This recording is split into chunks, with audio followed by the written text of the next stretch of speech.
नमस्कार विद्यार्थी मित्रांनो, प्रश्न बघा.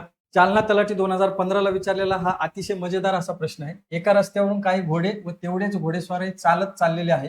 काही अंतर कापल्यानंतर त्यापैकी निम्मे घोडेस्वार घोड्यावर स्वार झाले. आता चालणाऱ्या पायांची संख्या 50 झाली तर एकूण घोडे किती आहेत असा प्रश्न विचारलेला आहे. बघा, एका रस्त्याने काही घोडे व घोडेस्वार चाललेले आहे पायी. जेवढे घोडे आहेत तेवढेच घोडेस्वार आहेत. मग जर आपण घोड्यांची संख्या एक्स मानली तर तेवढेच घोडेस्वार म्हणजे घोडेस्वारांची संख्या सुद्धा काय होणार आहे? एक्सच होणार आहे. पुढे काय सांगितलं? काही अंतर कापल्यानंतर त्यापैकी निम्मे घोडेस्वार हे घोड्यावर स्वार झाले म्हणजे घोड्यावर बसले. मग आता एक्सच्या निम्मे घोडेस्वार जर घोड्यावर बसले तर निम्मे काय पायी चालताय. मग एक्सच्या अर्धे किंवा निम्मे बरोबर म्हणजे काय? तर एक्स भागिले 2. आणि चालणाऱ्या घोड्यांची संख्या आता पण तेवढीच आहे जेवढी पहिले होती. मग त्यांनी पुढे काय सांगितलं की घोडेस्वार जेव्हा घोड्यावर बसताय तेव्हा घोड्यांच्या आणि घोडेस्वारांच्या एकूण पायांची संख्या किती झालेली आहे? 50. आता या ठिकाणी पायांची संख्या किती होईल लक्षात घ्या. घोड्याला 4 पाय असतात.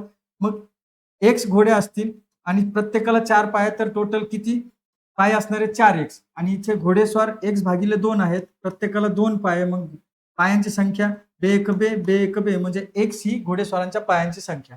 इथे एकूण पायांची संख्या किती होईल? 4x अधिक x. म्हणून 4x अधिक x ही झाली आपण काढलेल्या पायांची संख्या. पण प्रश्न काय म्हणतो की जेव्हा ते अर्धे घोडेस्वार घोड्यावर बसतात तेव्हा चालणाऱ्या पायांची संख्या 50 एवढी. मग प्रश्नाने सांगितलंय की 50 पायांची संख्या आहे.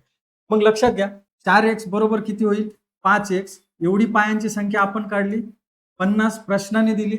मग 5x बरोबर 50 आहे. मग x ची व्हॅल्यू बरोबर किती? तर 5 एके 5, 5 10 हे 50. x बरोबर मिळालंय आपल्याला 10. आणि आपल्याला घोडे विचारले. घोड्यांची संख्या किती मानली होती आपण? एक्स. म्हणजे चालणारे घोडे त्या ठिकाणी किती होते? तर 10 एवढे होते. पर्याय क्रमांक 4 हे या प्रश्नाचं राईट आन्सर आहे. या पद्धतीने तुम्हाला हा प्रश्न सोडवायचा असतो मित्रांनो. विद्यार्थी मित्रांनो, व्हिडिओ आवडला असेल तर व्हिडिओला लाईक करा, शेअर करा आणि SB अकॅडमी चॅनलला फॉलो करा. धन्यवाद विद्यार्थी.